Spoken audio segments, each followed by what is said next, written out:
तो अभी हमने समझा कि जो दो इक्वल और अपोजिट फोर्सेस हैं they will form a couple and that couple tend to rotate the dipole. जो कपल बनता है ना वो बॉडी को रोटेट करने की कोशिश करता है। तो टॉर्क, हम यहाँ पे टॉर्क का फार्मूला निकालना चाह रहे हैं। तो मैं आपको बता दूँ कि टॉर्क क्या होता है। दो इक्वल और अपोजिट फोर्सेस क्या करती हैं, वो मिलकर कपल बनाती हैं। कपल क्या करता है, बॉडी को रोटेट करने की कोशिश करता है। तो अगर वो बॉडी को रोटेट कर पा रहा है, मतलब उसके अंदर टर्निंग इफेक्ट पैदा कर पा रहा है, तो कोई भी लगाया गया फोर्स कितना टर्निंग इफेक्ट पैदा करता है वो हम जिस क्वांटिटी से मापते हैं उसे टॉर्क कहते हैं। इसका दूसरा नाम मोमेंट ऑफ फोर्स भी है। ठीक है, देखें, the torque on the dipole is given by, इसे हम ग्रीक भाषा के लेटर टॉ से रिप्रेजेंट करते हैं। ये देखें नोटेशन इसकी, ये टी नहीं है, ऐसे सीधी लाइन लेके और आप इस तरह से इसे बनाएं। ये ग्रीक भाषा का लेटर है जिसे हम बोलते हैं टॉ। तो टॉर्क का दूसरा नाम है moment of force. Moment of force या टॉर्क एक ही बात है। और इसकी जो डेफिनेशन होती है वो ये होती है, मैग्नीट्यूड ऑफ आइदर फोर्स गुणा परपेंडिकुलर डिस्टेंस।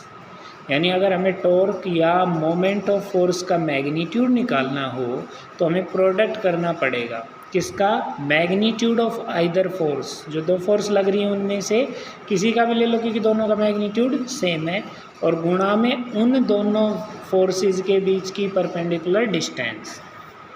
ठीक है, तो फोर्स आपने देखा कि एक तो माइनस क्यू ई था और एक प्लस क्यू ई था। मैग्नीट्यूड लेओगे तो मॉडुलस होगा यानी पॉजिटिव आ जाएगा, तो टॉर्क हो जाएगा क्यू इंटू ई। तो मैग्नीट्यूड ऑफ फोर्स हो गया क्यू इंटू ई, और गुणा में चाहिए हमें उनके बीच की परपेंडिकुलर डिस्टेंस। तो इसके लिए ज़रा आप फिगर में देखें फिर से, ये देखो, ये जो लाइन है ये तो डायरेक्शन है एक फोर्स की माइनस क्यू ई की, और ये डायरेक्शन है प्लस क्यू ई फोर्स की। तो एक तरह से देखा जाए तो ये वो लाइन है जिस लाइन के along force plus Q E लग रहा है, और ये वो लाइन है जिसके along force minus Q E लग रहा है। हमें चाहिए इनके बीच की परपेंडिकुलर डिस्टेंस। तो उसके लिए क्या करते हैं, हम बी पॉइंट से और इस लाइन पे परपेंडिकुलर डाल देंगे।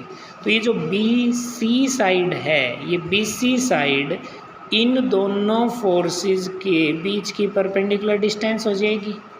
हमें अब ये बी सी निकालनी है, तो उसके लिए देखो ट्राइंगल ए बी सी एक राइट एंगल्ड ट्राइंगल है जिसमें हमें ये साइड पता है क्योंकि ये 2a है, और ये हमारा हो गया बेस, ये हो गया परपेंडिकुलर, ये हो गया हाइपोटेन्यूज।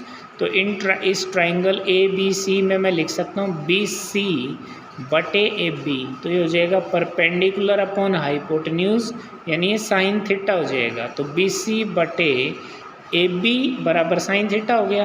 तो बी सी बराबर हो जाएगा ए बी साइन थीटा, और ए बी की जगह 2a लिख देंगे तो वो आ जाएगा आपका 2a साइन थीटा। ये सारा मैथमेटिक्स इधर दिखाया गया है। देखो, टॉर्क का मैग्नीट्यूड लिख रहे थे, फोर्स की जगह क्यू इंटू ई आ गया, परपेंडिकुलर डिस्टेंस बी सी आ गई। अब देखा हमने ट्राइंगल ए बी सी जो मैं बता रहा था, उधर बी सी बटे ए बी करेंगे तो साइन थीटा, बी सी बराबर ए बी साइन थीटा, और ए बी की जगह हमने 2a लिख दिया तो बी सी आ गया 2a साइन थीटा।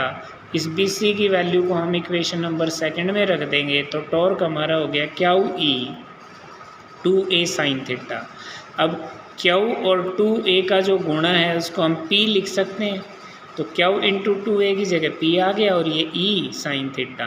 तो ये फार्मूला एक अच्छे से याद हो जाना चाहिए आपको। जब भी आपसे पूछा जाए कि भाई डाइपोल पे लगने वाले टॉर्क का फार्मूला सुनाओ, तो आप बताओगे torque is equal to tau is equal to p e sine theta, जहाँ पर p इलेक्ट्रिक डाइपोल मोमेंट है, e इलेक्ट्रिक फील्ड इंटेंसिटी है, और थीटा इन दोनों वेक्टर के बीच का एंगल है। अब आप लोग ये बात जानते हो भाई कि जो डाइपोल मोमेंट है वो भी वेक्टर है, और इलेक्ट्रिक फील्ड इंटेंसिटी है वो भी वेक्टर है। तो जो दो वेक्टर जब गुणा होते हैं तो आपने 11वीं क्लास में पढ़ा था कि उनका गुणा दो तरह का हो सकता है, एक डॉट प्रोडक्ट और एक क्रॉस प्रोडक्ट।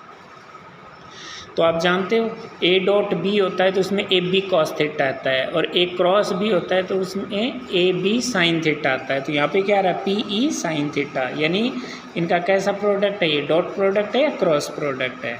तो आंसर है क्रॉस प्रोडक्ट। तो अब यही टॉर्क का जो फॉर्मूला है इसको हम अगर वेक्टर फॉर्म में लिखें तो टॉर्क वेक्टर बराबर हो जाएगा P vector cross E vector. तो P और E का क्रॉस प्रोडक्ट है वो टॉर्क वेक्टर के बराबर होगा। यहाँ जानते हो आप ऑर्डर मायने रखता है, तो ऑर्डर को ध्यान से रखना। चलिए मैग्नीट्यूड तो आ गया, PE sin थीटा हो गया। डायरेक्शन किधर होगी? अब आपको ध्यान होगा 11वीं में बताया था कि दो वेक्टर के क्रॉस प्रोडक्ट की जो डायरेक्शन होती है वो हमेशा उस प्लेन के परपेंडिकुलर होती है जिस प्लेन में वो दोनों वेक्टर्स लाई करते हैं। और किधर होगी, आउटवर्ड होगी या इनवर्ड होगी, पता चलता है राइट हैंड स्क्रू रूल से। ठीक है, तो हमने यहाँ लिख दिया है the direction of torque is perpendicular to the plane containing P vector and E vector and is given by right hand screw rule, right hand screw rule। Okay, बाकी नेक्स्ट वीडियो में।